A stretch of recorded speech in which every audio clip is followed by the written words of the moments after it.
talk about innovation. Let's talk about your innovation. Let's talk about Shapeshift, because what does it want to become? At the moment, it's a medium of exchange of crypto assets, but you're building on top of that, fixing other problems to be solved within the ecosystem.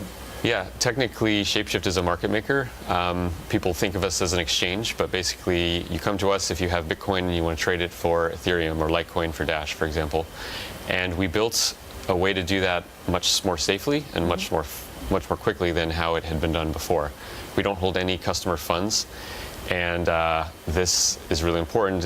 Most people are aware of the Mt. Gox fiasco and the exchanges that have been hacked.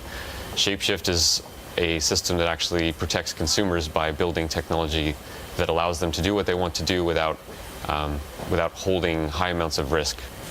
And so they do that via initially putting ether in. Is this how it's powered? If I'm not using money and I'm not actually needing to own the assets themselves, I'm somehow doing it virtually via you. Yeah, you can think of it like a vending machine. Instead of putting in a coin, you put in a crypto asset. Instead of giving out a candy bar, you get another crypto asset. Okay. We hold an inventory of all these things, and so we sell them directly to the customers. What we don't do is hold an account with all the funds of all these people. So in that way, we're very different than a traditional exchange. And I've got to ask you about Shapeshift, because you've raised money. You've raised money from significant players within the space: Lakestar, Pantera, Blockchain Capital. You raised 10 million in what was your Series A. Why did you decide to sell equity? Why did you go for money? Why didn't you do an ICO, as it's called, initial coin offering? Yeah, I mean, largely we put that round together back in the fall of 2016, and we wanted to bring in some more institutional expertise. We wanted to have a formal board with people that knew what they were doing, that had built businesses, because that will help us build our own. ICOs are great for raising a lot of money quickly, but you don't get the expertise of the people that you're partnering with. So that was a large part of it, and also a large part of it was ICOs had not become nearly as popular when we were actually putting that together. And when do you do one next? Well, I mean, I won't say we haven't thought of it, but it's in the US at least, it's really problematic from a regulatory perspective, because the SEC has not been clear on which tokens are securities and which are not. And they have claimed that they are clear about it, but you go to any of the major law firms in the US and ask them to do a legal analysis of a token, whether it's a security or not, and they will not even be able to do the review. They refuse to even do the analysis. So the SEC has cast a huge pall over the whole industry, and no one really knows where they're going to draw that line. And it's something that has to get fixed. It's skepticism.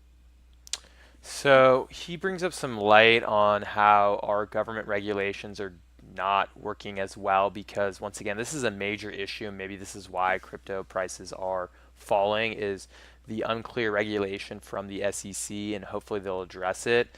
On another note that I'd like to bring up is this is great for future exchanges, because I also don't like the idea, and this is why I have my wallets all over the place, because when you do set up an exchange like a Coinbase, Gemini, GDAX, Robinhood, you're trusting them to basically maintain your crypto assets, and that's why I highly recommend, if you have more than like 5,000, that you just have multiple accounts in multiple exchanges, because if one is hacked, they're not going to hopefully take out all, you don't put all your eggs in one basket.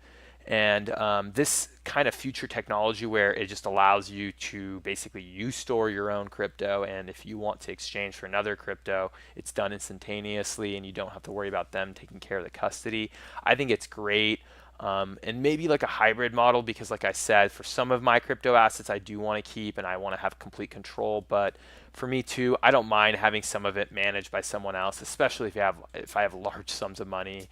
Let's just make up a hypothetical amount. If I have $100,000 of crypto, maybe I would keep 50,000 myself, and then maybe keep another 50 just actively managed by someone else, just for protection. And if something happens to the 50,000 that I have, at least the other person. That's why I really like diversification. And if you do have time, please definitely subscribe to the channel, check out some of my previous videos, and kind of go into more detail about that. But let me know your thoughts on this, and I will talk to you soon.